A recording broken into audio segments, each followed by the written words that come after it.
Good afternoon students.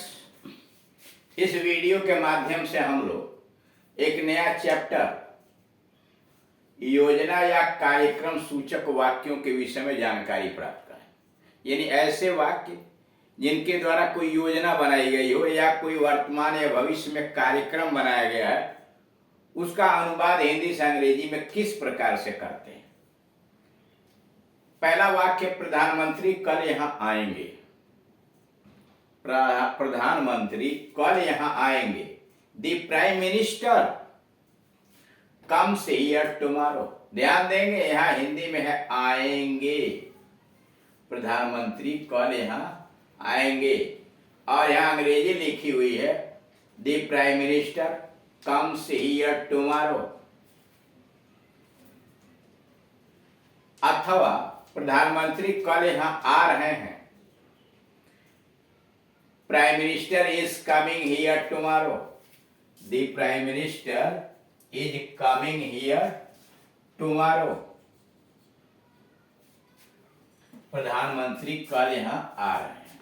यहाँ देख रहे हैं दो मॉडल है। आएंगे में प्रेजेंट इंडिफिनिट टेंस लगा हुआ है और यहाँ पर प्रेजेंट कंटिन्यूअस टेंस लगा है, लेकिन टाइम क्या है? टुमारो है। मैं अगले वर्ष परीक्षा दूंगा। मैं अगले वर्ष परीक्षा दूंगा। I take my examination next year. I take my examination next year. और उसी का दूसरा मॉडल है, मैं अगले वर्ष परीक्षा दे रहा हूं। I am taking my examination next year. मैं अगले वर्ष परीक्षा दे रहा हूं। I am taking my examination next year. Number 3, वह अगले सप्ताह दिल्ली भ्रमण करेगा। वह अगले सप्ताह दिल्ली भ्रमण करेगा।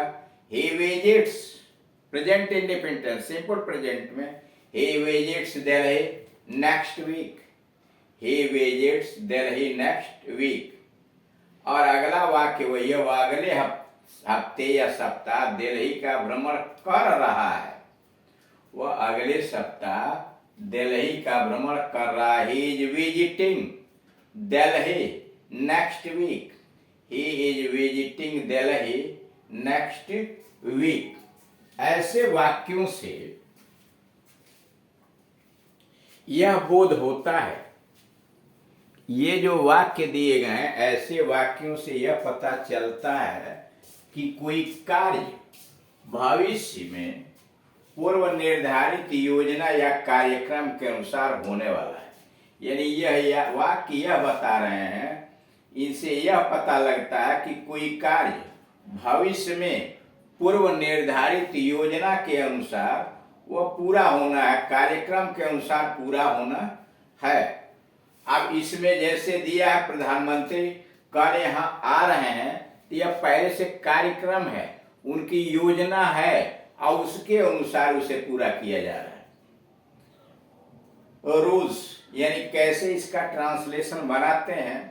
पहला, सब्जेक्ट प्लस फुल वर्ब यानी कर्ता, फुल वर्ब यानी प्रेजेंट सिंपल क्रिया का फर्स्ट फॉर्म, उसमें टेंस के अनुसार यस यस जोड़ेंगे यानी प्रेजेंट इंडिफिनिट टेंस। फिर एडवर्ब ऑफ टाइम यानी यह आया tomorrow, adverb of time. Future यानी जैसे लिखा है सब्जेक्ट, तो सब्जेक्ट है दी prime minister. Full verb simple present यानी कम में यस जोड़ दिया गया टेंस के अनुसार, और ये चूंकि प्राइम मिनिस्टर सिंगुलर नंबर है इसलिए कम में यस जोड़ा गया, कम्स। तो दी प्राइम मिनिस्टर कम्स हियर, यहाँ पर। और तब उसके बाद कह रहा है कि साहब यहाँ एडवर्ब ऑफ टाइम लगाइए यानी टुमारो लगाइए। ये पहला रूल। अब दूसरे रूल की बात कर रहा है, यानी दो नियम है ये। जैसे प्रधानमंत्री कल यहाँ आ रहे हैं, यह तो था प्रेजेंट इंडिफिनिट सिंपल प्रेजेंट का। अब यह कह रहा प्रधानमंत्री कल यहाँ आ रहे हैं। दी prime minister is coming here tomorrow. The prime minister is coming here tomorrow. अथवा यहाँ जो आप देख रहे हैं मैं अगले वर्ष परीक्षा दे रहा हूँ। I am taking my examination next year. तो इसका फार्मूला क्या हुआ, सबसे पहले सब्जेक्ट लिखा, फिर सहायक क्रिया इज आर एम, जैसे कि प्रेजेंट कंटिन्यूअस टेंस के अंतर्गत किया जाता है, सहायक क्रिया इज आर एम लगाया, और उसके बाद वर्ब क्या है, वर्ब में आई एन जी यानी प्रेजेंट प्रोग्रेसिव, यानी सीधे कहिए कि क्रिया में, मुख्य क्रिया में आई एन जी लगा के प्रेजेंट पार्टिसिपल लिखेंगे, यानी आई एन जी फॉर्म। तो आई हो गया सब्जेक्ट, उसके अनुसार इज आ रहा है में से सहायक क्रिया, मुख्य क्रिया में आई एन जी लगाया, और उसके बाद आप एडवर्ब ऑफ टाइम यानी क्रिया लिखने के बाद ऑब्जेक्ट लिखिए, और तब एडवर्ब ऑफ टाइम यानी लास्ट में एडवर्ब ऑफ टाइम फ्यूचर में रहेगा, यानी बीच में यहाँ जो आप वर्ब आई एन जी लिख लेंगे तो ट्रांजिटिव वर्ब है, तो यहाँ पर आप ऑब्जेक्ट की जरूरत अगर है तो लिखिए, नहीं है तो नहीं है, लास्ट में एडवर्ब ऑफ टाइम। यानी दो फार्मूले आपके हो गए, एक सिंपल प्रेजेंट में यानी सब्जेक्ट आप लिख रहे हैं, उसके बाद क्रिया प्रेजेंट इंडेफिनिट टेंस की आ रही है, उसके बाद ऑब्जेक्ट, और ऑब्जेक्ट के बाद adverb of time future tense के लिए आ रहा है। और दूसरा तरीका इसमें यह अपनाया गया है कि प्रेजेंट कंटिन्यूअस टेंस में बना है, आ रहे हैं तो सब्जेक्ट आप रख रहे हैं, सब्जेक्ट के बाद इज आ रहा है में से कोई सहायक क्रिया आ रही है, फिर वर्ब में आई एन जी लगा के प्रेजेंट प्रोग्रेसिव आ रहा है, और तब एडवर्ब ऑफ टाइम, और वह भी फ्यूचर टेंस के लिए। अब नोट नंबर 1, हिंदी के ऐसे सामान्य भविष्यत का अनुवाद होता है प्रेजेंट सिंपल। कारण नोट नंबर यह है कि हिंदी के ऐसे सामान्य भविष्यत का अनुवाद होता है प्रेजेंट सिंपल, फ्यूचर सिंपल नहीं, यानी फ्यूचर इंडेफिनिट टेंस नहीं होता। यानी यह जो आया प्रधानमंत्री कल यहाँ आएंगे, इसका अनुवाद हो रहा है प्रेजेंट सिंपल में, यानी प्रेजेंट इंडेफिनिट टेंस में, फ्यूचर इंडेफिनिट टेंस में नहीं। क्यों, ऐसा क्यों है कि प्रधानमंत्री कल यहाँ आएंगे, आप नहीं लिख रहे हैं दी prime minister will come here tomorrow, ऐसा क्यों नहीं, इसलिए कि फ्यूचर सिंपल से केवल फ्यूचर टाइम का बोध होता है, यानी फ्यूचर इंडेफिनिट टेंस में आप जब वाक्य का अनुवाद करते हैं तो उससे केवल फ्यूचर टाइम, भविष्य के समय का बोध होता है, भविष्य में पूर्व निर्धारित कार्यक्रम के अनुसार कार्य होने का नहीं।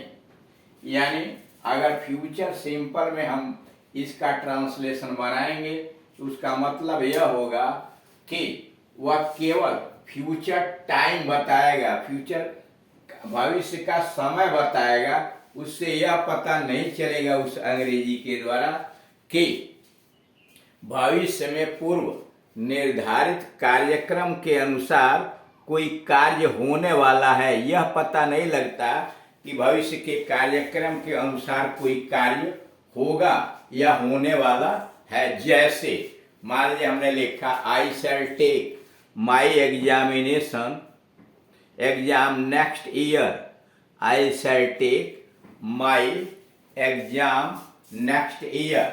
अब क्या है, वही वाक्य यहाँ दिया गया है, अगले वर्ष में परीक्षा दूंगा, तो अगले वर्ष में परीक्षा दूंगा, I shall take my exam next year का मतलब भविष्य में कार्यक्रम होने की आशा, कार्य होने की आशा है, मैं अगले वर्ष परीक्षा दूंगा। अगर आपने लिखा I shall take my exam next year, अगले वर्ष मैं अपनी परीक्षा दूंगा, तो यह भविष्य में कार्य होने की उम्मीद है ना, योजना नहीं है, उम्मीद है।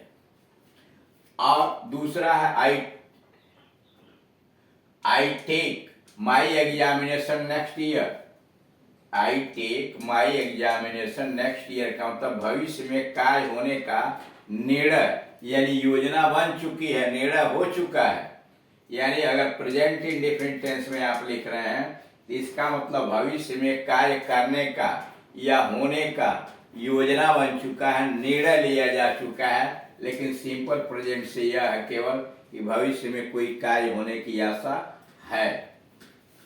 अब नोट नंबर 2, वर्तमान या निकट भविष्य में, यानी वर्तमान या निकट भविष्य में कार्यक्रम से, प्रोग्राम से संबंधित, वर्तमान या निकट भविष्य में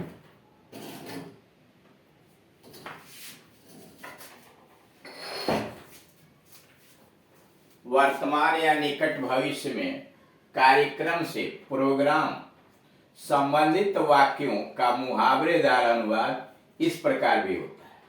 यानी वर्तमान में या निकट भविष्य में कार्यक्रम यानी योजना के अनुसार, प्रोग्राम के अनुसार बनाए हुए कार्यक्रम वाले वाक्यों का अनुवाद इस प्रकार भी हो जाता है, इस प्रकार भी बना सकते हैं। यानी आपने कोई योजना बनाई है भविष्य में, तो उसका मुहावरेदार अनुवाद इस प्रकार भी होगा, क्या कल कोई कार्यक्रम है, क्या कल कोई कार्यक्रम है, इज देयर एनीथिंग टुमारो, क्या कल कोई कार्यक्रम है, इज देयर एनीथिंग टुमारो, क्या कल कोई कार्यक्रम है।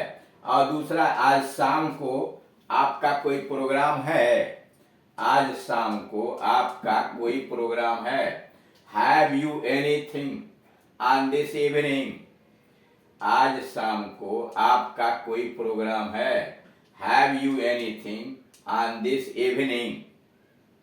नोट, ऐसे वाक्यों के कार्यक्रम, प्रोग्राम का अनुवाद होता है ऑन, यानी हिंदी में जो प्रोग्राम आया हुआ है उसका अंग्रेजी में यहाँ ऑन लिखा जाता है।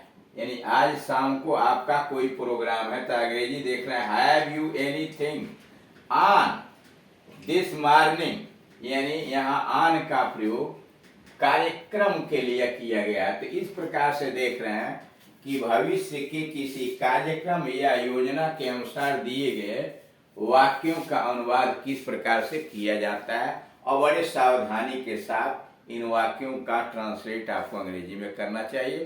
Thank you.